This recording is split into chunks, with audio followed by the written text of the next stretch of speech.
भक्तों, कन्या पूजन नवरात्रि के 8वें या 9वें दिन किया जाने वाला एक पवित्र अनुष्ठान है, जिसमें छोटी अविवाहित कन्याओं को देवी दुर्गा का स्वरूप मानकर उनकी पूजा की जाती है। दोस्तों, अगर आप छोटी छोटी कन्याओं को देवी का स्वरूप मानते हैं, माता लक्ष्मी, काली, सरस्वती का रूप मानते हैं, तो वीडियो को लाइक जरूर करना। भक्तों, 10 वर्ष से कम उम्र की कन्या देवी का साक्षात स्वरूप होती है। तो चैत्र नवरात्रि में कन्या पूजन कब है, अष्टमी कब है, नवमी कब है, नवरात्रि में कन्या पूजन कैसे करें और क्या है कन्या पूजन का शुभ मुहूर्त, जानिए। कन्याओं को भोजन में दही जलेबी खिलाए या घर का बना खाना या पूरी कचौरी या पक्का खाना। कन्याओं को कौन सी थाली में, कौन से बर्तन में भोजन करना चाहिए, कन्याओं को उपहार में क्या देना चाहिए और क्या नहीं, और यह भी जानिए नवरात्रि में कलश के ऊपर जो नारियल होता है उसे तोड़कर कन्या को दे या गंगा में विसर्जित कर दे। जानिए सब कुछ इस वीडियो में। कन्याओं को ऐसा खाना तो गलती से भी मत खिला देना, पूरा परिवार बर्बाद हो जाएगा, व्रत टूट जाएगा। साथ ही साथ जानिए किस उम्र की कन्याओं को देवी का स्वरूप माना जाता है। आज का वीडियो बहुत लाभकारी है दोस्तों। नवरात्रि का यह पावन पर्व 9 देवी अर्थात 9 कन्याओं को समर्पित है। कन्या पूजन करने से हमारे समस्त प्रकार के दोष दूर होते हैं। आपको बता दें, इस बार माता रानी पालकी की सवारी पर पृथ्वी लोक पर आ चुकी है और हर घर में भ्रमण कर रही है और भक्तों के कष्टों को दूर करेंगी। जब जब माता रानी पालकी पर सवार होकर आती है, तब धरती पर फूल खिलते हैं और फसल अच्छी होती है तथा हरियाली की उत्पत्ति होती है और जीवन शुद्ध गंगा जल की तरह पवित्र हो जाता है। इस समय के नवरात्रि बहुत ही खूबसूरत, दुर्लभ और अत्यंत मंगलकारी माने जा रहे हैं। इस बार चैत्र नवरात्रि 19 मार्च गुरुवार को शुरू होकर और इसका समापन 27 मार्च को होगा। दोस्तों, नवरात्रि की अष्टमी और नवमी तिथि पर कन्या पूजन किया जाता है। इस बार महाअष्टमी तिथि 26 मार्च गुरुवार को पड़ रही है और अगर आप नवमी पर कन्या पूजन करना चाहते हैं तो नवमी है 27 मार्च शुक्रवार को है। चलिए अब जानते हैं कन्या पूजन का शुभ मुहूर्त। शुभ मुहूर्त में कन्या पूजन करने से अलौकिक धन की प्राप्ति होती है, बल बुद्धि विद्या की प्राप्ति होती है, माता का आशीर्वाद विशेषकर भक्त जनों को प्राप्त होता है। कन्या पूजन का मुहूर्त पंचांग के अनुसार दुर्गा अष्टमी चैत्र शुक्ल अष्टमी तिथि को मनाते हैं। इस बार चैत्र शुक्ल अष्टमी तिथि 25 मार्च बुधवार को दोपहर 1:50 PM से लेकर 26 मार्च गुरुवार 11:48 AM तक है। ऐसे में दुर्गा अष्टमी 26 मार्च को है। जिन लोगों के घर दुर्गा अष्टमी को कन्या पूजा करते हैं, वे 26 मार्च को कन्या पूजा करें। इस बार चैत्र शुक्ल नवमी तिथि 26 मार्च को 11:48 AM से शुरू हो रही है और यह 27 मार्च को सुबह 10:06 AM तक है। उद्या तिथि के आधार पर महानवमी 27 मार्च को है। ऐसे में जिनके यहाँ महानवमी को कन्या पूजा करते हैं, वे 27 मार्च को कन्या पूजा कर लें। नवरात्रि 19 मार्च से शुरू हुए थे और 27 मार्च को समाप्त होंगे। शास्त्रों में 9 दिनों के नवरात्रि को बहुत ही शुभ और मंगलकारी माना जाता है और 10 दिनों के नवरात्र शारदीय नवरात्रों को ही माना जाता है, क्योंकि इसमें 10वें दिन दुर्गा विसर्जन किया जाता है। जो लोग दुर्गा विसर्जन करते हैं तो उन्हें 10वें दिन भी व्रत का पालन अवश्य करना चाहिए और जो लोग दुर्गा विसर्जन नहीं करते, माता की स्थापना नहीं करते, तो उन्हें 9वें दिन कन्या पूजन करना चाहिए और 10वें दिन कन्या पूजन वालों करेंगे जिन्होंने विसर्जन के लिए माता की स्थापना की है। शास्त्रों के अनुसार नवरात्रि के दिनों में माता रानी का पूजन करने से, कन्या पूजन करने से तीनों देवी माँ, काली माँ, सरस्वती माता, लक्ष्मी आपके पूरे परिवार को, व्रतधारी को अभय वरदान प्रदान करती है। साथ ही सच्चे हृदय कमल वाले व्यक्ति के सभी कष्टों का निवारण माता रानी करती है। माता शेरावाली की पूजा करने से, उपासना से विनम्रता का विकास होता है। नवरात्रि में माता रानी का व्रत और पूजन किया जाता है,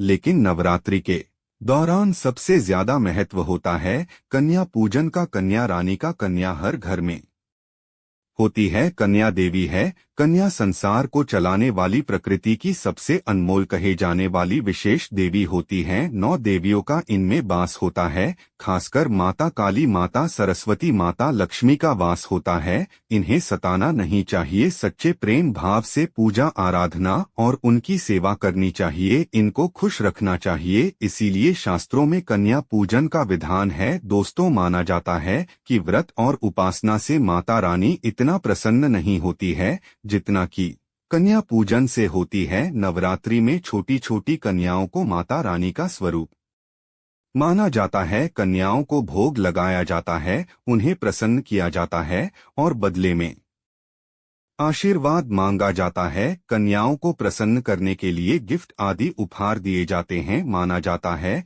कि अगर कन्याओं को कोई भेंट दी जाए और वह खुशी खुशी से स्वीकार कर ले तो इसका मतलब है कि माता रानी अर्थात माता वैष्णो ने वह भेंट स्वीकार कर ली है। जिन पर कन्याएं प्रसन्न होती है तो समझो उन्हें माता रानी का आशीर्वाद मिल गया और माता रानी की कृपा से उन्हें मुँह मांगा वरदान प्राप्त होता है। नवरात्रि में 2 साल से लेकर 9 साल तक की कन्याओं का पूजन होना चाहिए। अष्टमी अथवा नवमी में कन्याओं के पैर धोकर उन्हें भोजन कराना, उपहार आदि देना श्रेष्ठ माना जाता है।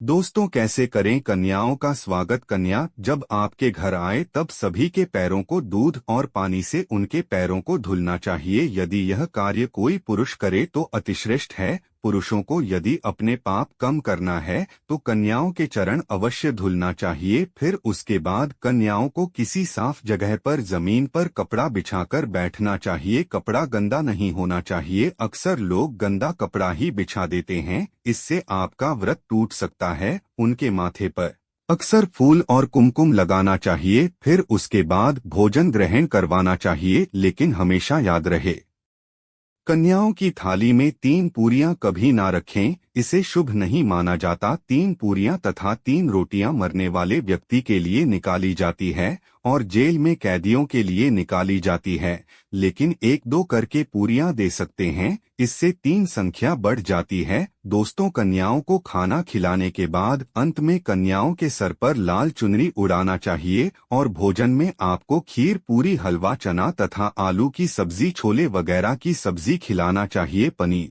खिलाया जा सकता है, लेकिन भूल से भी लहसुन और प्याज का इस्तेमाल कभी ना करें, अन्यथा अनर्थ हो जाएगा। क्योंकि हमने शुरू में ही बताया है कि कन्याओं में माता लक्ष्मी, माता सरस्वती और माता काली का स्थान होता है। इसीलिए लहसुन प्याज उनकी थाली में ना परोसें, क्योंकि इस दिन माता जागरूक अवस्था में होती है। अक्सर कई लोग कभी कभी ज्यादा ओवर स्मार्ट हो जाते हैं। वह कन्याओं को चिप्स, कुरकुरे जैसी चीज खिलाते हैं, जो कि घोर अनर्थ माना जाता है, क्योंकि इसमें लहसुन प्याज होता है, जिसके कारण आपका व्रत खंडित हो सकता है। माँ दुर्गा क्रोधित हो सकती है। जहां अपने 9 दिन तक व्रत रखा, लहसुन प्याज का परहेज किया, लेकिन अंत में आपकी एक गलती पूरे व्रत को खंडित कर सकती है।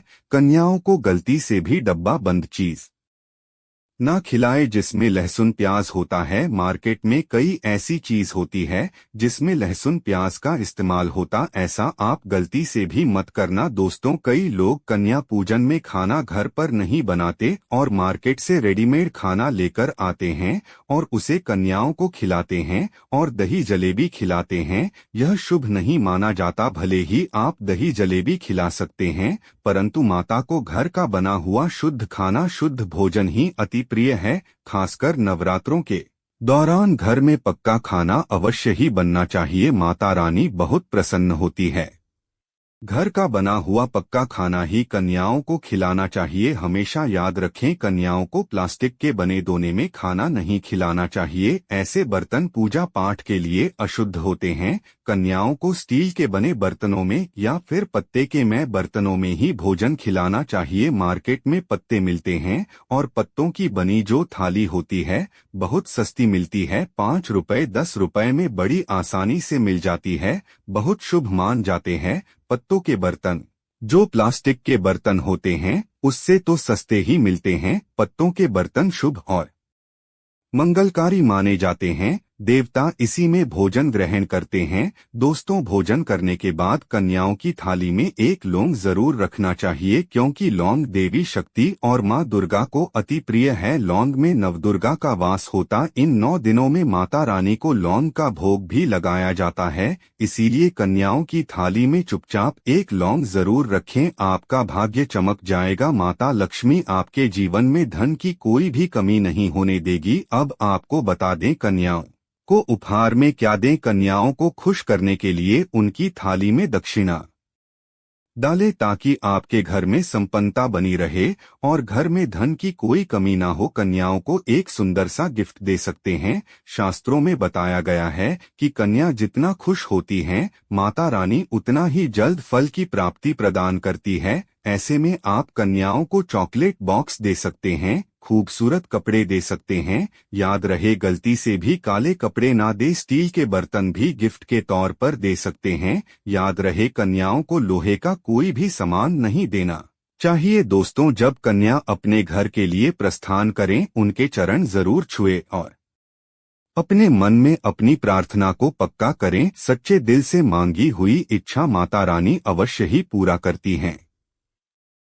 वीडियो को एक लाइक करें और कमेंट में जय माता रानी लिखें।